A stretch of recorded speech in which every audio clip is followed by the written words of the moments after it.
Bueno, muy buenos días a todas y todos. Muchísimas gracias por tomarse el tiempo de estar aquí. Es un honor darles la cordial bienvenida a este simposio de salud mental organizado por los alumnos de octavo semestre de la licenciatura en enfermería. Este espacio busca generar un diálogo académico y humano en torno a un tema crucial. Bueno, nosotros elegimos este tema porque en septiembre es el mes de la prevención contra el suicidio, entonces pues buscamos como generar un poquito impacto en ustedes y en las demás personas que vengan. Entonces pues reitero, muchas gracias por estar aquí. Agradecemos profundamente la presencia de nuestros distinguidos ponentes, quienes compartirán con nosotros sus conocimientos y experiencias, y también a cada uno de ustedes por ser parte activa de este esfuerzo colectivo. Que esta jornada sea un momento de reflexión, aprendizaje y compromiso hacia un futuro más humano y más consciente en el ámbito de la salud mental. Y pues, bienvenidos. Con gran gusto damos inicio a la primera ponencia de este simposio. Presentamos a la doctora Montserrat Bolaños Fernández, especialista en medicina, quien nos compartirá el tema abordaje al estrés. El estrés es una de las problemáticas más frecuentes en el ámbito de la salud, afectando el rendimiento profesional como el bienestar personal. La doctora Bolaños nos ofrecerá una mirada integral sobre sus causas, manifestaciones y repercusiones físicas y emocionales, contribuyendo a comprender mejor este fenómeno y sus implicaciones en las prácticas clínicas. Recibimos con un fuerte aplauso y agradecemos de antemano su valiosa participación.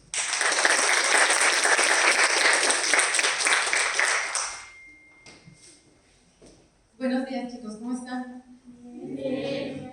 Muchas gracias a los organizadores por habernos tomado en cuenta. Siento que este tema es un tema muy importante, un tema que no solo se debe de hablar un 10 de septiembre, es un tema que se tiene que hablar todo el año y tomarlo con el respeto y la seriedad que se debe, porque como van a ver ahorita, en nuestra rama, el área de la salud, esto es cosa de todos los días. Entonces, vamos a empezar, ¿vale? Esto es un poquito de lo que vamos a ver. Si se dan cuenta, es un temario un poco extenso, espero abarcarlo todo en el tiempo adecuado, ¿vale? Primero, ¿qué es el estrés? Nos tenemos que regresar a la definición física del estrés. Pascal nos lo define como una fuerza interna por unidad de área, que es lo que está como poniendo en estrés a un cuerpo, a una carga externa. Y Seyle, que es el que nos lo va a definir como un estrés ya físico-médico, es una respuesta inespecífica del cuerpo ante cualquier demanda puesta sobre él. Puede ser física, emocional, social, laboral, que es lo que vamos a estar viendo. Ahora bien, ¿qué es la homeostasis? Walter Cannon nos lo definió por primera vez como los mecanismos que mantienen constante un cuerpo. Y esto, a pesar de las grandes oscilaciones del medio interno, logran hacer que el cuerpo se mantenga en un equilibrio interno. ¿Qué pasa? Cuando tenemos los estresantes, esta balanza que vamos a ver acá de piedritas se va a empezar obviamente a desequilibrar y es lo que vamos a empezar a tener como patológico. Ahora bien, Seyle en el siglo XX nos desarrolló un síndrome que se llama el síndrome general de adaptación. Este síndrome lo vamos a dividir en 3 fases que se las vamos a explicar ahorita, que es la fase de alarma, que es 6 a 48 horas después del impacto inicial del estresante sobre el cuerpo, y el cuerpo va a empezar a manifestar estas señas de alarma, de huida, de querer sobrevivir. Después viene la fase de resistencia, que son después de las 48 horas. En esta parte se va a volver una meseta, y esta meseta va a ser una adaptación que va a tener que soportar un estrés prolongado por más tiempo del necesario. Y una fase de agotamiento es cuando todos estos mecanismos de adaptación que tiene el cuerpo se agotan por completo. Ahí es cuando ya llegamos a un punto patológico. Entonces, la gráfica de Seyle es algo así. Tenemos un nivel de resistencia normal, que es la línea basal. La reacción de alarma es el primer estresante, nuestro estado de resistencia o de adaptación, y cuando ya se vuelve patológico, nos vamos hacia abajo, emocionalmente, físicamente, socialmente, en todas las ramas del ser humano. Ahora bien, ¿cómo podemos definir un estrés? Tenemos tanto estrés agudo, estrés crónico. Esto más que nada por la cronología. El estrés agudo es un periodo corto crónico que puede durar horas o inclusive pocos días. Es cuando una situación puntual o inesperada es la que afecta al sujeto. Por ejemplo, un examen, un accidente vehicular y una discusión intensa, ya sea con padres, hermanos, compañeros de trabajo, demás. La respuesta al cuerpo, ¿cuál va a ser? Va a ser una respuesta del sistema nervioso simpático de huida o de lucha, que es lo que nos va a mantener vivos. Y este puede ser positivo, que es lo que vamos a ver, o negativo, que el distrés es ya cuando se empieza a volver crónico y patológico. ¿Qué vamos a tener como síntomas? Taquicardia, vamos a tener sudoración, tensión muscular, alerta máxima, todos los síntomas que hemos sentido cuando estamos en un examen final de alguna materia difícil que nos reprueban a todos. ¿Y la recuperación cuál es?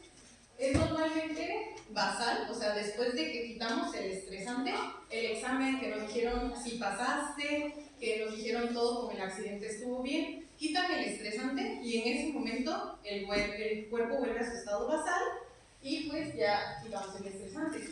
Pero, ¿qué pasa cuando el estrés se vuelve crónico? Un estrés crónico es prolongado, que puede durar semanas, meses o inclusive años. Y este ya se considera patológico. ¿Qué puede causarlo? Situaciones continuas o repetitivas como las que vamos a ver más adelante. Por ejemplo, problemas laborales constantes. En nuestra rama del área de la salud es muy constante tener exceso de pacientes con poco suministro de medicamentos o de suplementos o de indumentaria que necesitamos, o pues simplemente la carga laboral de excesivas jornadas laborales con poco tiempo de descanso.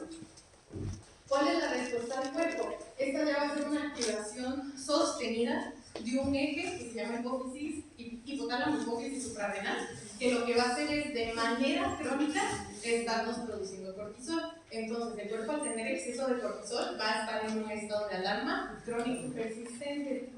Ahora bien, este siempre va a ser un efecto negativo. ¿Y cuáles son las recuperaciones? Ya aquí ya se va a necesitar de medidas más drásticas. Terapia, ir con un psiquiatra, ir con un psicólogo, técnicas de manejo del estrés o cambios de la situación.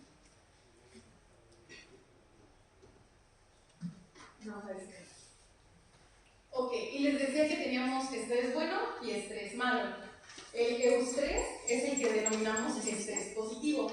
Es un estado de homeostasis que se ve ligeramente desafiado, pero que no nos va a condicionar un cambio en la homeostasis tan agresivo como es el distrés. El distrés sí ya nos va a desbalancear esta balanza de piedras que teníamos al inicio de la presentación, y este va a ser altamente desafiado por los niveles de los estresores. Y el sustrés es un estrés insuficiente, o sea, no llega a ser ni un estrés positivo ni un estrés negativo. Y aquí esta gráfica más o menos nos explica cómo es que funciona esto. Tenemos un estresante, que es el que nos va a poner a prueba la homeostasis. Dependiendo de la homeostasis, si se ve afectada o no, vamos a tener el estrés bueno, el que es neutro, y el estrés malo, que este es benéfico y este es completamente dañino para el cuerpo. Ahora bien, ¿alguien conoce el DSM-5? ¿Saben qué es el DSM-5? Es la base de todas las enfermedades psiquiátricas en medicina. Y psiquiatría nada más considera 2 trastornos como psiquiátricamente significantes, que realmente tienen inclusive sus parámetros diagnósticos y un tratamiento ya definido psiquiátricamente. Estos son el trastorno del estrés agudo y el estrés postraumático. ¿Cuál es la diferencia una con el otro? El trastorno de estrés agudo es una reacción psicológica que ocurre inmediatamente después de experimentar un evento traumático. Un accidente, una agresión, violencia, todos los que se puedan imaginar, es un trastorno del estrés agudo. ¿Cuál es su duración? De 3 días después del estresante hasta 1 mes. Ese es nuestro tiempo límite para que esto se llame trastorno de estrés agudo. Cuando pasamos estas 4 semanas, lo vamos a llamar estrés postraumático. ¿Cuál es la diferencia de una y la otra? El estrés postraumático tiene la característica de que la persona sueña con esto, tiene recuerdos muy vívidos y la persona se aleja completamente de cualquier tipo de circunstancia que le recuerde a precisamente el momento estresante. Por eso la foto, por ejemplo, de un militar que lo vemos en muchas películas de acción, donde el militar se despierta en la noche por sueños de que continúa la guerra. Eso es estrés postraumático. Ahora bien, ¿cuál es la importancia de esto para nosotros? Lo puse tanto en enfermería como médicos. Tómenlo en cuenta, esto es importante. En enfermería, 3 de cada 10 de ustedes va a sufrir burnout y casi 4 de ustedes va a sufrir de ansiedad. El 46.7 va a sufrir de una angustia postraumática. O sea, esto ya se convierte en un síndrome de estrés postraumático. Y 35% de ustedes va a tener una depresión crónica ya diagnosticada como tal, a diferencia de los médicos. Si nos damos cuenta, los valores son casi los mismos, a diferencia del burnout. El burnout en los médicos llega a ser de 9 de cada 10 médicos. Y el estrés postraumático en médicos se encontró más elevado, principalmente en época de COVID y post-COVID. Después de eso, como que la meseta volvió a bajar un poquito, pero pues si se dan cuenta, esto es importante. Y ahora, ¿qué pasa hablando de un poquito del mes del suicidio? En México, el suicidio es la tercera causa de muerte en jóvenes como ustedes. Ni siquiera el cáncer, los accidentes, el VIH, enfermedades cardiovasculares matan tanto como un suicidio entre los 15 y 29 años. A nivel mundial, en jóvenes de 25 a 29 años hay una tasa de 8.3 muertes por suicidio por cada 100.000 habitantes. En México, en el 2020, hubo 7.818 muertos por suicidio entre los 18 y 29 años. Y la ideación suicida en enfermeros, a nivel de vida, o sea, que un enfermero a lo largo de toda su vida tenga una ideación suicida, dependiendo del hospital en el que se estudie, va entre un 4 y un 43%. O sea, casi la mitad de la población a la que se puede estudiar. Los médicos, a comparación, tienen una tasa de 1.4 a 2.5 veces mayor incidencia de suicidios en comparación con cualquier otra área de las profesiones. Y las mujeres como tal tienen un riesgo del 53% más alto de desarrollar y de provocarse un suicidio en comparación con la población general. Y la ideación suicida de enfermeros, no, aquí era de médicos, perdónenme, era del 10 al 25%. Y la ideación suicida de enfermeros era de entre el 17 y el 26%. Entonces, si se dan cuenta, hasta un cuarto de los entrevistados son los que van a llegar a padecer ideaciones suicidas que pueden terminar precisamente en fulminarlos. Ahora bien, ¿cómo se desarrolla el estrés? Nosotros tenemos 2 sistemas muy importantes que son los que controlan este parámetro de nuestra vida, que es el stress system, que es el eje simpático suprarrenal, que es precisamente en la médula de la glándula suprarrenal, y el eje hipotálamo hipófisis suprarrenal. ¿Qué va a pasar? Si nosotros tenemos un estrés psicológico o un estrés físico, el cuerpo va a desarrollar esta respuesta al estrés. Ya vimos que de manera aguda llega el eje simpático y de manera crónica el eje hipotálamo. Estos cambios, que es lo que vamos a ver más adelante en manifestaciones clínicas y consecuencias, nos van a dar cambios físicos en la persona y neuropsiquiátricos, que esto todo lleva a un estado de adaptación. Ahora bien, el eje simpático suprarrenal, ¿qué ocasiona esto? Este es nuestro sistema simpático. ¿Qué vamos a tener en un paciente? La dilatación de las pupilas, menor producción de saliva, dilatación bronquial, taquicardia, se inhiben los órganos digestivos. ¿Cuántos de ustedes no sufren de estreñimiento, constipación cuando están en un examen? Taquicardia, inhibición del páncreas, de la vesícula, estimulación de la médula suprarrenal y relajación de la vejiga urinaria. Ahora bien, el eje hipotálamo hipófisis suprarrenal es la parte crónica, la parte que nos va a producir cortisol en exceso. Aquí está nuestro hipotálamo. El hipotálamo, ¿qué va a hacer? Ante un estrés, este hipotálamo va a desarrollar esta hormona, que es la CRH, y la CRH va a estimular a la hipófisis. La hipófisis nos va a liberar la ACTH, que es la hormona que va a viajar por torrente sanguíneo hasta la médula suprarrenal y va a desarrollarnos el cortisol. ¿En dónde? En esta capa de la glándula suprarrenal, en la zona fasciculada donde se producen los glucocorticoides y en la médula donde se va a producir epinefrina y norepinefrina. Y todo esto, pues realmente tiene biología. O sea, el estrés no es nada más trata mejor, no te estreses tanto, realmente tiene una base biológica y esta base biológica, así como tiene causa, también tiene sus debidos tratamientos. Ahora bien, cuando ustedes me lleguen al Ensaín, porque se los prometo, me llegan muchísimos con ataques de ansiedad, con síndrome de burnout, con no sé qué siento, pero siento que se me va a salir el corazón, he estado con mucho síndrome de intestino irritado. Yo les voy a preguntar por todo eso y les voy a preguntar qué lo está detonando. La mayoría de ustedes me va a decir, no sabes qué, estoy teniendo problemas en familia, estoy teniendo problemas en mi casa, estoy teniendo problemas en la escuela, estoy pasando por diversos momentos. Si se dan cuenta, son manifestaciones muy específicas que en adultos se puede confundir con un infarto, con un EBC, con diabetes, pero lo que no saben es que las manifestaciones clínicas es por somatizar. Somatizar es cuando algo ya nos está produciendo daño de lo psicológico al cuerpo. Y cada persona manifiesta las situaciones de manera distinta. Hay algunos de ustedes que van a tener manifestaciones gastrointestinales. A algunas de ustedes se les va a caer el pelo. Otras de ustedes van a tener muchísimo acné. Entonces, todo eso es causa del estrés. Ahora bien, ¿quién no ve una de estas imágenes y dicen algo de esto me causa estrés?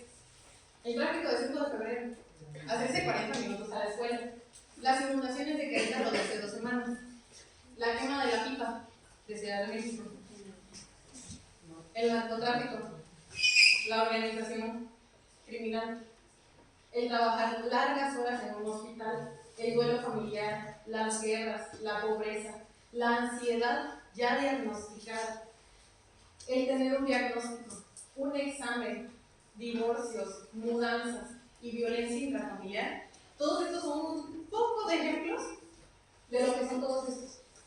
Todos estos son desencadenantes de estrés. ¿Y qué pasa? Los desencadenantes no tienen predominio de horario. No es como que el desencadenante del problema familiar va a actuar de 8 de la mañana a 2 de la tarde y el del estrés de 2 de la tarde a 3 de la tarde y así sucesivamente. Una misma persona puede tener infinita cantidad de estresantes, que es lo que vamos a ver ahorita. Dependiendo de la cantidad de estresantes que tenga una persona, inclusive se puede medir su grado de estrés y el grado del estrés que está inclusive percibiendo esa persona. ¿Qué pasa con las consecuencias del estrés? Se conoce que ya hay patologías que por exceso de estrés, por exceso de hormonas, como el cortisol, como la adrenalina y la noradrenalina, nos pueden causar todo esto. Y esta es una lista corta, no puse todas, pero aquí está el trastorno de ansiedad y los ataques de pánico, la depresión y el estrés postraumático, el insomnio crónico y el deterioro cognitivo, como psiquiátricas nada más, en cardiología, hipertensión, desarrollar un infarto o un evento cerebrovascular, poniendo los peores casos. En inmunología nos enfermamos más rápido. Tenemos reactivación de virus que tuvimos de niños, por ejemplo un herpes zóster, la varicela. Se reactivan por el simple hecho de tener estrés. Alopecia, y se empiezan a alterar la manera en la que cicatriza tu cuerpo.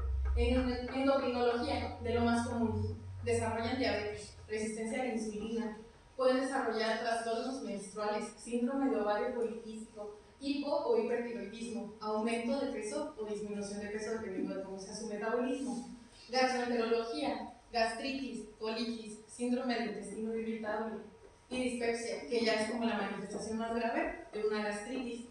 Y en ortopedia, ¿cuántos no me llegan porque, ay, es que me duele mucho el cuello? Ay, es que me duele la columna, así la parte baja de la columna, cañón. No he hecho ejercicio, no he levantado nada. El estrés. Somatizan el estrés y todo eso es lo que pasa. Ahora bien, ¿cómo podemos evaluar el estrés? Existen 2 escalas principalmente, que son las más utilizadas en psicología clínica y que se pueden utilizar también en medicina general, que es la escala de estrés percibido, que es cómo ustedes perciben su propio estrés. ¿Y qué va a hacer? Esto se desarrolló en 1983 y se sigue usando a la fecha. ¿Por qué? Porque lo que hace es que les hace 10 preguntas y de estas 10 preguntas ustedes van a contestar del 0 al 4 y dependiendo de la calificación que obtengan es la calificación del estrés percibido que ustedes van a tener. Y también tenemos la de Holmes y Rake, que es lo que yo les decía. Las personas no solemos tener solo un estresante, podemos tener 4 o 5, podemos tener 10. Una organización decidió poner los 43 estresantes más comunes en el ser humano, calificándolos dependiendo del grado de estrés que desarrolla la persona, siendo la principal la muerte del esposo o la esposa. Si tienen alguno de estos, nada más, solo la muerte del esposo te da una score del 100, pero pues pueden tener varios. Y ustedes van a sumar el número de estresantes que ustedes consideran tener, y dependiendo de eso, nos va a dar bajo riesgo, riesgoso o riesgo severo para desarrollar alguna de las enfermedades que podemos dar. Entonces, si tienen una score de 301 o arriba de todos estos, es un riesgo de aproximadamente el 80% de desarrollar una enfermedad crónica a causa del estrés. Y por último, ¿cómo podemos manejarlo? Porque no todo es ¿qué hago? No es simplemente no te estreses, trata más, todo pasa, todo mejora. No, o sea, realmente sí existen maneras de manejarlo. Actualmente existen entre 6 y 8 tipos de desgastes y tipo de descansos. El descanso físico, el cuerpo te va a dar señales de estoy cansada, quiero dormir, tengo tensión muscular, me falta energía. ¿Cómo descansas? Tienes que dormir tus 7 horas, puedes hacer yoga y meditación, puedes ir a masajes o practicar respiración. Ahora, el descanso espiritual es cuando una persona no encuentra motivación, se siente atrapado en su mismo cuerpo o con poca satisfacción en su vida. ¿Qué podemos hacer? Practicar gratitud, hacer voluntariados o realizar tareas con un propósito para uno. Ahora bien, el descanso emocional es cuando las personas ya tienen ansiedad excesiva, inseguridad y baja autoestima sobre ellos. ¿Qué podemos hacer? Evitar compararnos con las personas. Sé que es complicado, pero es una cuestión de autoconocernos. Alejarte de las personas que te drenan o que te quitan más de lo que te aportan. Y ya considerar ir a terapia. El descanso mental es cuando tenemos poca energía mental, la sensación de niebla mental, irritabilidad o falta de concentración. ¿Y qué vamos a hacer? Meditar, escuchar música o hacer ejercicio. El descanso sensorial. ¿Cuántos de nosotros no decimos, ay, me engenté? Ay, ya no, me quiero ir, ya me siento engentada, ya no soporto el ruido. Los de enfermería de quién sabe qué semestre están jugando boli, gritando, con música, con todo, y me siento engentada. Ese es el descanso sensorial, cuando tenemos ojos cansados, ruidos que resulten molestos, sabores inclusive que abrumen o lugares que molestan. ¿Qué vamos a hacer? Descansar de las pantallas, atenuar las luces, bajar los sonidos y leer un libro. ¿Para qué? Para que nuestro entorno esté controlado y nuestro sistema nervioso central no esté sobreestimulado. Y por último, el descanso creativo. Esto sucede mucho en nuestra área porque no tenemos tiempo libre, no tenemos tiempo para ir al gimnasio. Si acaso nos da tiempo de comer, 1 hora cuando nos da tiempo, o comer cuando vamos en el autobús o cuando vamos camino a las prácticas clínicas. ¿Qué tenemos que intentar hacer? Pausas en el día, tener tiempo al aire libre, actividades que inspiren y que nos gusten y pasar tiempo en la belleza. ¿A qué me refiero a esto? El arte, la música, la danza, todas estas cosas que nos llenan de endorfinas es lo que ayuda en el descanso creativo. Pero obvio, como les dije, hay 2 situaciones que se ameritan de tratamiento psicológico y psiquiátrico, que son el trastorno de estrés agudo y el trastorno de estrés postraumático. Aquí ya sí es necesario acudir ya sea con psicología y en casos más graves ya acudir a psiquiatría, donde ya se ocupa de farmacoterapia para poder ayudar a la persona a sobrellevar sus situaciones estresantes. Y por último quería dejarles esta frase que siento que me gustó mucho, es: no necesito abarcar todo en un día y todo en una sola vez. Puedo avanzar paso a paso, respiración a respiración, momento a momento. Soy solo una persona y eso está bien. Las cosas se van a hacer a su tiempo y yo estoy exactamente donde debería estar. Muchas gracias.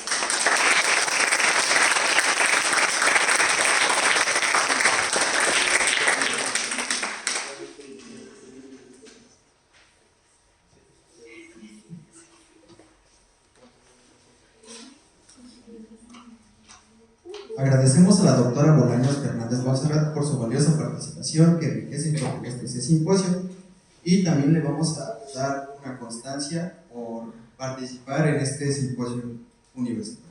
Muchas gracias.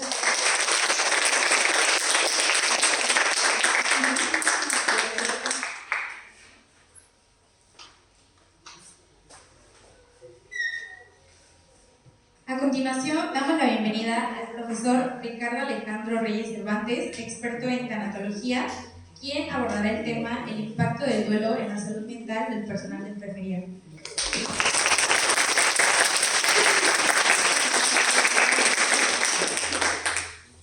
El personal de enfermería enfrenta constantes pérdidas y situaciones difíciles, lo cual genera un impacto emocional profundo que no siempre es visibilizado. En esta ponencia, el maestro Reyes nos invita a reflexionar sobre la importancia de la tanatología como herramienta de resiliencia y autocuidado para quienes nos acompañan en procesos de vida y muerte.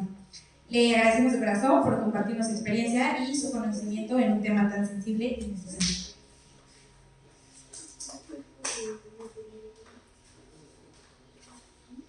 Buenos días, ¿cómo están? Bien. Bueno, me gusta verles, que estén interesados por estos simposios, por estas charlas, por estas temáticas. Muchas gracias porque aquí está mi grupo también que voluntariamente apuesta a que no, es cierto, es bueno que se acerquen a este tipo de foros, a este tipo de actividades, porque bueno, en su momento pues también les tocará llevar a cabo estas actividades. Además, bueno, la información que aquí se comparte es muy valiosa, le escuchamos a la doctora, realmente interesante, ahí estoy tomando mis notas para controlar mi estrés, y ahorita que estaba ya por subir, como que me dieron ganas de hacer de pipí, y dije, ya sé, la distensión de la vejiga, dije, sí, ahí está el estrés. Pero bueno, temas interesantes, importante que ustedes se acerquen a estos foros, igual. Muchas felicidades y muchas gracias a las alumnas y a los alumnos que están organizando este simposio y que tienen la amabilidad de invitarme. Vamos entonces a hablar un poquito sobre este tema que, como bien dice la compañera, es un tema sensible y cuando estaba yo revisando la información y pensando sobre lo que íbamos a platicar, así como al hacer la presentación, pues me venía a la mente justamente lo que acaba de mencionar la alumna, ¿no? En ciertas ocasiones suele ser un tema que no se visibiliza del todo. Esta cuestión del impacto, no solamente de la salud mental, que en la actualidad pues ya es como un tema recurrente y que se está visibilizando, sino la cuestión del impacto del duelo, el enfrentar los procesos de muerte, las pérdidas que conlleva los profesionales de la salud. Y en este caso, un poco más dirigido hacia los profesionales de la enfermería. La enfermería tiene una relación intrínseca y compleja con la muerte, abordándola desde el cuidado integral al paciente y su familia, incluso durante el proceso de muerte. De manera muy filosófica, todo aquello que tiene vida, en algún momento pues va a enfrentar la muerte. Entonces, es inherente a esta existencia, a esta cuestión de vida, que en algún momento finalizará. Y en el caso de la enfermería, pues existe como un vínculo muy curioso, justamente, y una cercanía y una relación directa con el proceso de muerte, aunque en muchas ocasiones pues no se alcanza a vislumbrar, no se alcanza a evidenciar, y en algunas otras ocasiones incluso se evita tocar ese tipo de temas o no acercarse tanto a ello. ¿Por qué? Pues porque al final de cuentas la muerte es un proceso que impacta a todo ser humano y en mayor medida pues a todo aquel profesional que se encuentra en el área de la salud. Esta situación pues tiene que ver mucho con esta experiencia y con esta práctica del cuidado. En muchas ocasiones se evita tocar el tema porque pues existen ciertos mecanismos de defensa psicológicos que consciente o inconscientemente pues evitamos abordar ese tema. Sin embargo, el alejarnos del tema pues no nos va realmente a eximir o realmente no nos va a proteger de presentar ciertas reacciones o de presentar un cierto impacto cuando enfrentamos a la muerte. Y en mayor medida, quienes estamos en el área de la salud, ustedes que están en el área de la salud, pues van a enfrentarse con esa experiencia fuerte y pues lamentable. Parte importante de la elección que ustedes hicieron de la carrera y que regularmente a mis grupos, y pues que la gran mayoría de los docentes les preguntamos sobre por qué eligen enfermería. Uno de los puntos que de manera recurrente mencionan los alumnos o las alumnas tienen que ver con la vocación del servicio, la vocación del cuidado de las demás personas. Y entonces esta vivencia, esta vocación, pues implica un acercamiento directo al trato humano, atender, cuidar y procurar a los pacientes, cuidar a aquellas personas a quienes ustedes, bueno, pues dedicarán su esfuerzo, dedicarán su profesionalismo para atender. Entonces esto va generando como un desarrollo de ciertas cualidades personales, de ciertas cualidades humanas como la comunicación, la cercanía, la empatía, etc. Y esto, de alguna manera, pues va generando un vínculo con los pacientes, va generando esa cercanía. Los profesionales de enfermería toman el cuidado al final de la vida como una obligación humana, no solamente de índole profesional. Esta cuestión vocacional, esta cuestión personal, que se convierte en la base de su desarrollo profesional, es lo que genera este vínculo. Y de alguna manera, cuando se enfrenta a la afectación en algún paciente, y en los peores casos se enfrenta a la pérdida o la muerte, el fallecimiento de algún paciente, esto va a generar justamente un impacto importante por esta cercanía. Entendiendo también que hay ciertos profesionistas, ciertos profesionales que a lo mejor por ciertas características de personalidad, pues a lo mejor salen un poco más sensibles, a lo mejor salen un poco más empáticos, etc. Eso va a generar todavía un vínculo más estrecho, más cercano. Algunos otros profesionales, algunas otras profesionistas de la salud, en ocasiones pretenden o tratan como de generar una cierta distancia, implementar como una barrera emocional para no vincularse con los pacientes.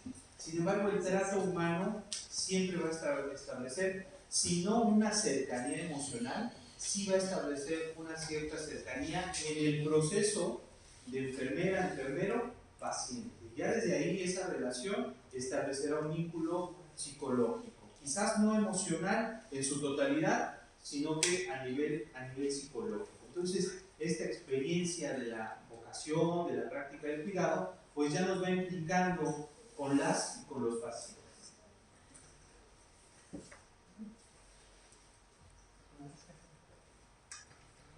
Se ha encontrado que el cuidado del paciente en el proceso de morir no solamente afecta a la enfermera o al enfermero en un nivel profesional, sino también en un nivel personal.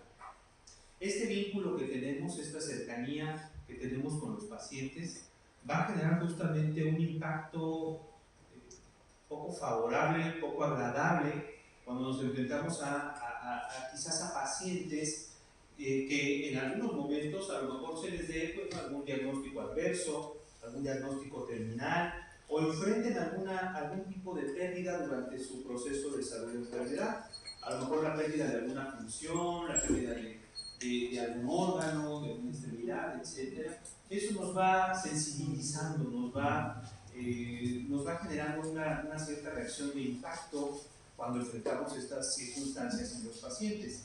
Cuando nosotros acompañamos a pacientes ya terminales, pues en mayor medida estaríamos expuestos no solamente pues, a observar la parte clínica del desarrollo de ese proceso de enfermedad, sino que nos enfrentamos también a la parte más humana que puede llegar a ser impactante, que es la parte del sufrimiento. En muchas ocasiones, separando las debidas proporciones, se atiende la parte física, se atiende la parte del dolor en los pacientes. Sin embargo, no podemos ser ajenos a las experiencias o a las reacciones de sufrimiento que pueden tener los pacientes por miedo, por dolor, por sintomatología de las propias patologías que estén enfrentando y que los acercan pues, en algún momento a morir. En este caso también las enfermeras y enfermeros al cuidado de pacientes terminales manifiestan ciertos sentimientos que son como muy comunes, como suelen ser nerviosismo, inquietud, intranquilidad, impotencia, incertidumbre, pues evidentemente no saben cómo va a ser el desenlace, no saben cómo va a evolucionar quizás la problemática de salud del paciente, y eso pues también genera cierta inquietud, cierta preocupación. En algunos otros casos llega a generar incluso culpa o frustración. ¿Por qué? Pues porque evidentemente en este desarrollo incluso de la profesión, en el desarrollo de la carrera, pues ustedes se van formando para cuidar, para sanar, para resolver las problemáticas de salud de los pacientes, y pues buscamos en la totalidad o mayoría de los casos, pues buscamos que estos puedan resolverse de buena manera y se pueda recuperar el estado o un cierto estado de salud en los pacientes.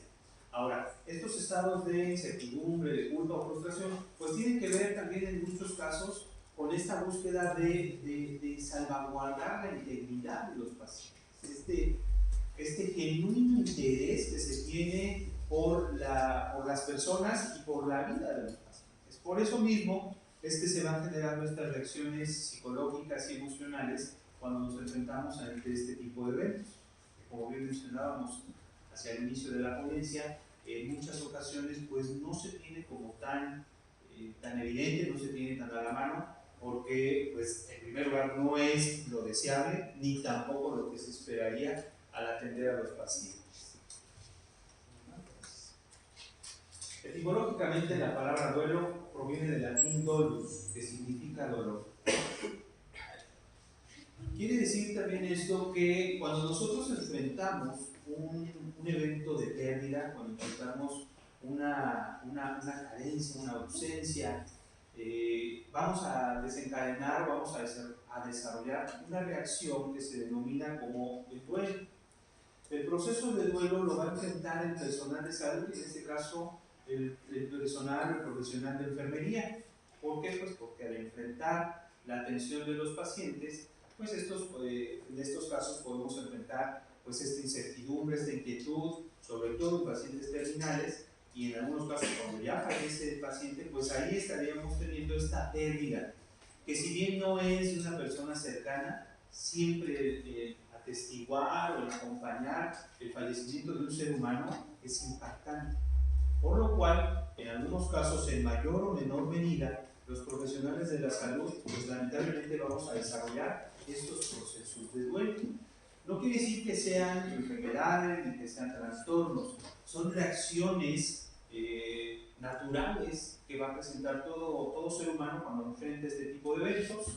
Y en este caso, dentro de las reacciones o afectaciones más recurrentes, más evidentes que se pueden presentar, encontraríamos ansiedad, frustración, agotamiento físico y mental y tristeza. Esto, bueno, mencionado por los vínculos o por la relación que se tiene del profesionista, del profesional de enfermería con los pacientes. Pueden existir reacciones en diversas áreas de nuestra vida, principalmente, bueno, pues en las tres áreas fundamentales del ser humano. En el área física podemos presentar algunas reacciones sintomatológicas, y en el área psicológica, bueno, como estas, y también en algunas ocasiones solemos presentar algunas reacciones sociales. Caemos a veces en un poco de distanciamiento de las relaciones interpersonales, caemos en aislamiento, etc. Como reacción social del duelo cuando enfrentamos la pérdida o el fallecimiento en general de cualquier ser humano cercano, pero también incluso cuando enfrentamos la pérdida de nuestros pacientes. Estas reacciones pueden manifestarse en problemas de salud. Ya nos comentaba la doctora que hay una cierta tendencia y ciertos niveles de prevalencia, de porcentajes de prevalencia, en cuanto a algunas alteraciones psicológicas, tanto en enfermería como en medicina. El burnout, la ansiedad, el estrés, la depresión, suelen desencadenarse justamente como resultado de los procesos de duelo aquellos que quizás no alcanzamos a desarrollar adecuadamente, que no alcanzamos a resolver de forma adecuada, en algunos casos se pueden complicar y pueden desencadenar algún tipo de duelo personal de salud, incluso hasta desarrollar duelos patológicos.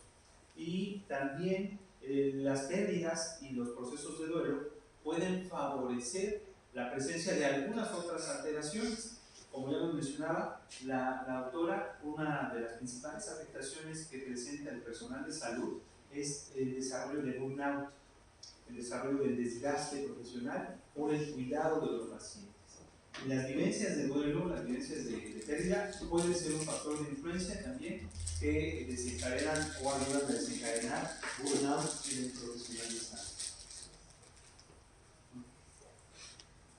El hecho de que el personal de enfermería sienta que no ha podido hacer más para lograr la mejoría del paciente o evitar su muerte hace que proliferen sentimientos de tristeza, sentimientos de preocupación, y en algunos casos suele generar inseguridades en el personal de enfermería o el profesional de salud, desencadenando ideas de insuficiencia, pensando, considerando que quizás no se encuentran lo suficientemente preparadas o preparados, que no se encuentran o que no son suficientemente capaces para poder enfrentar la atención de los pacientes, cuestión que no es del todo cierto.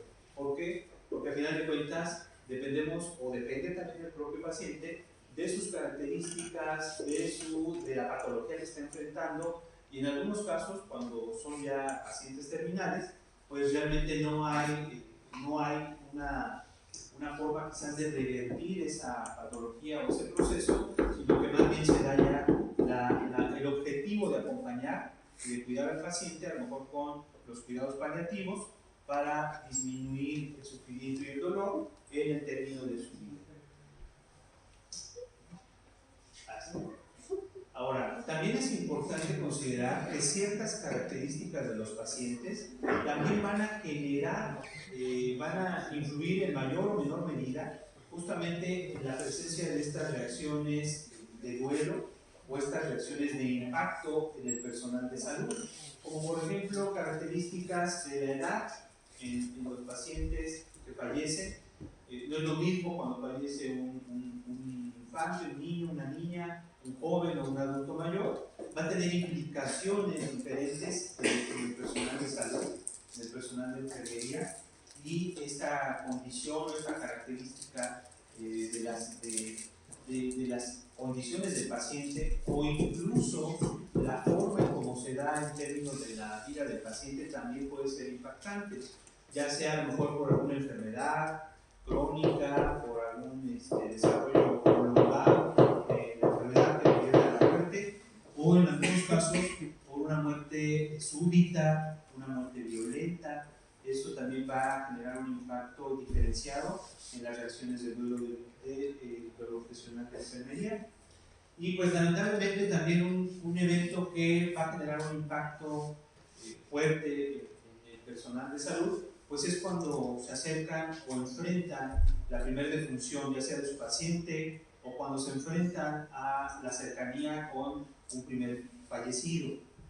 Incluso a quienes ahí me ha tocado atender a alumnas o alumnos que después a lo mejor de sus primeras prácticas o en alguna de sus prácticas, pues lamentablemente tienen que llevar a cabo algún amortajamiento, que es cuando atienden, procuran a un cadáver, o cuando están atendiendo a un paciente y pues lamentablemente fallece. Entonces, estas primeras experiencias también van a generar un impacto importante en el profesionista de la salud, y pues es necesario, si bien no tratar de desensibilizarnos, si es necesario pues estar preparadas y preparados física y emocionalmente para enfrentar ese tipo de eventos, porque nuestra estructura psicológica como parte de los profesionales de la salud es salvaguardar vidas. Entonces, cuando nos enfrentamos a la muerte, existe un choque interno, un choque psicológico de estas ideas, y por eso el impacto negativo en los aspectos psicológicos. Es por eso que es importante también no dejar de lado en el desarrollo de su formación profesional, no dejar de lado estos aspectos. Si bien las temáticas procedimentales, teóricas, prácticas, los laboratorios, las temáticas de los procedimientos de enfermería, por ahí el PAE, la farmacología, la anato, todo esto son muy importantes. Sin embargo, también es muy importante en la misma formación profesional también atender este otro aspecto, el aspecto de la vida, de la muerte, de las pérdidas, del duelo. Y aquí en la facultad, pues en la carrera de enfermería, afortunadamente se lleva lo que es la materia de tanatología, que ustedes revisan en el tercer semestre. Por me han dicho que hay un maestro muy bueno que imparte esa materia, se lo recomiendo.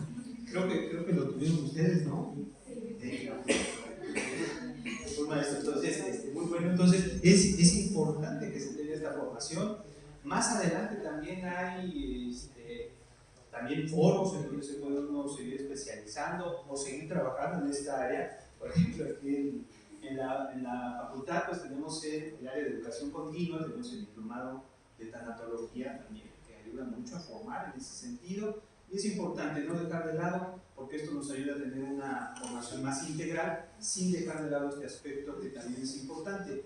Que si bien no lo vamos a poder prevenir al 100%, no es que nos vacunemos para no sentir cuando enfrentemos una experiencia de ese tipo, pero que sí busquemos la forma de cómo poderla manejar de la mejor manera posible en el aspecto físico, psicológico y espiritual.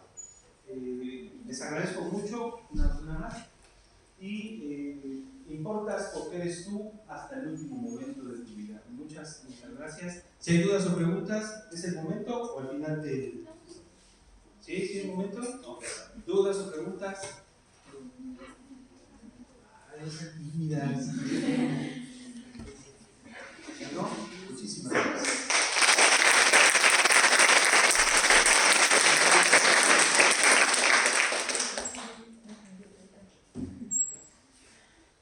Bueno, igual agradecemos la presencia del profesor Ricardo, le hacemos la entrega de su constancia. Muchísimas gracias.